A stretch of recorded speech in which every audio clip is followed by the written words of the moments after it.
A few weeks ago in Afghanistan, a 16-year-old girl was brutally tortured by her 40-year-old husband, who cut off both of her ears, cut off her nose, poured scalding water all over her feet, shaved her head, and smashed her teeth with a rock. This occurred 3 months after their arranged marriage in Pakistan. Recently, an Egyptian-American Muslim father murdered his 2 teenage daughters. This took place in Dallas, Texas. Their aunt said that these were honor killings because the father had learned that the girls were dating, 16 and 17-year-old girls dating. Who ever heard of such a thing?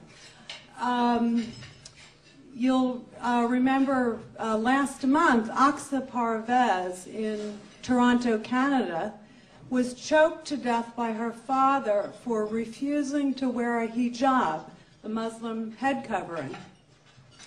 Also in Canada, a father killed his daughter and his wife after he found out that they had been molested by his very own brother. In San Francisco, a young Muslim woman was murdered for uncovering her hair and wearing makeup for a wedding. And last year, 20-year-old Banaz Mahmoud in Britain was choked with a bootlace by her father and uncle for leaving an abusive arranged marriage. In 2007, over 40 women in Basra were murdered for wearing Western-style clothing. And in Tehran, a father beheaded his 7-year-old because he suspected she had been raped and felt that he needed to defend his honor and dignity. Think about this, too. These are barbaric murders that are committed by parents of their very own children due to their religious convictions. The way of life for many Muslim women is lifelong house arrest and complete submission.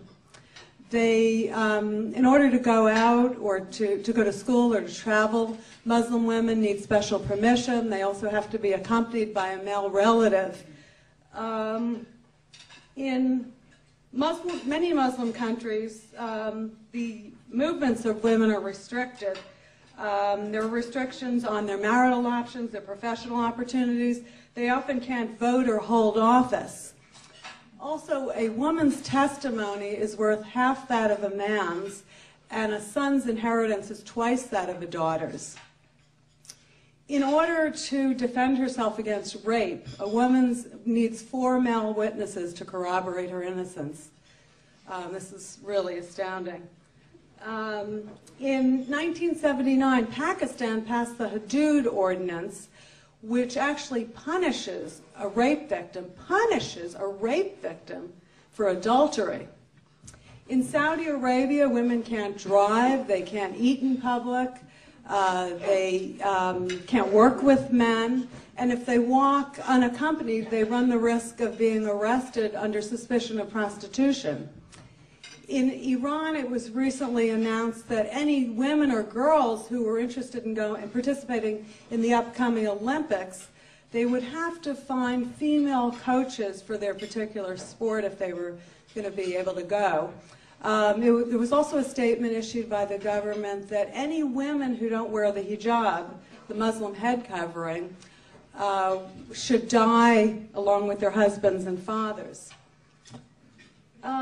In many Muslim countries, genital mutilation is quite common, and this is used to preserve a woman or girl's chastity and to curb their sexual desires. The Department of Health in the UK recently completed a study of Muslim women and girls in Britain and found that over 66,000 had undergone this procedure, and this is a conservative estimate, 66,000 women and girls living in the UK. It was found that the procedure often happens at home, without anesthesia, on the kitchen table or the floor, using an unsterilized blunt knife, razor, or scalpel. Women can also be stoned to death for alleged sexual impropriety Since the revolution in Iran in 1979, thousands of women have been stoned to death. Quran-sanctioned beating is the rule rather than the exception for many Muslim women. And this includes wife beating, the beating of sisters and daughters. It's estimated that 90% of Pakistani wives have been beaten or abused for such offenses as cooking an unsatisfactory meal or failing to give birth to a male child. You would think in the 21st century, with our knowledge of biology, that people would know that it's the male who determines the sex of the child and passes the X or Y chromosome, but I guess that fact really has escaped the Muslim world. Following the example of Muhammad, the ideal man, child marriage is quite common. In fact, in Iran, the legal age for marriage for a girl is 8.5, that's 8.5 years old, and a marriage may be consummated if a girl has reached puberty. In a refugee camp in Afghanistan, this was pretty astounding, it was found that almost all the girls over second grade, yes, second grade, were married. Polygamy is rooted in the Quran and is becoming more and more common in Muslim communities in the West, especially in Europe. A Muslim husband may easily divorce his wife. I heard of a case recently where a husband divorced his wife with 3 textings, yes, textings on the phone, and they're not responsible for spousal support, and they can easily seize custody of the children. So here we have also sexual slavery. I might mention that sexual slavery is common.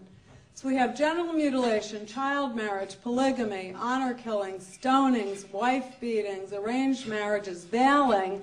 These are all features of the life of Islamic women in traditional Muslim societies. Well, today we're going to talk about the experiences of women in Islam from 3 different perspectives. She is currently working on a book about her experiences, The Escaped Prisoner, Why God is a Monster. Wafa Sultan.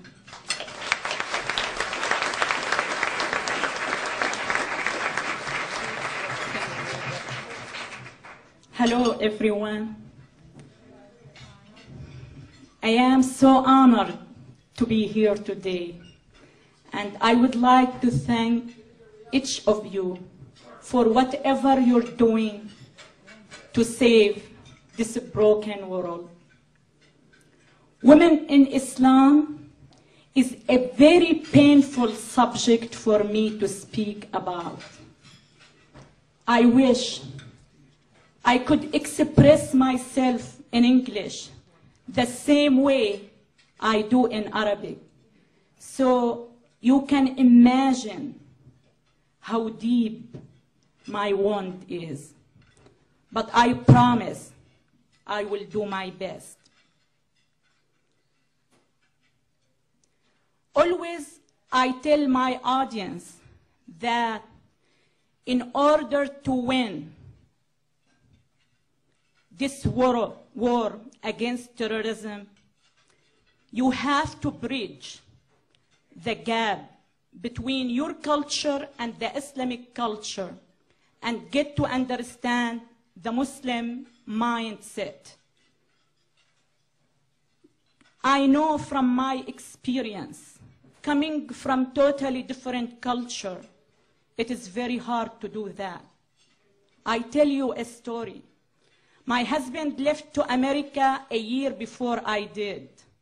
Once he sent me a letter, and he said, Wafa, do you believe it?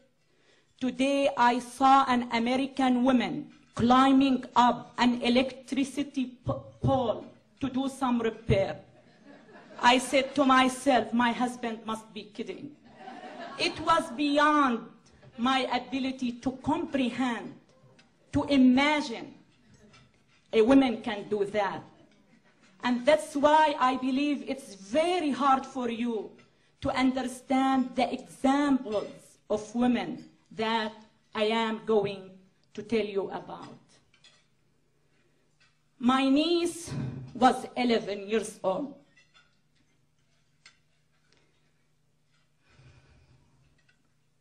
when she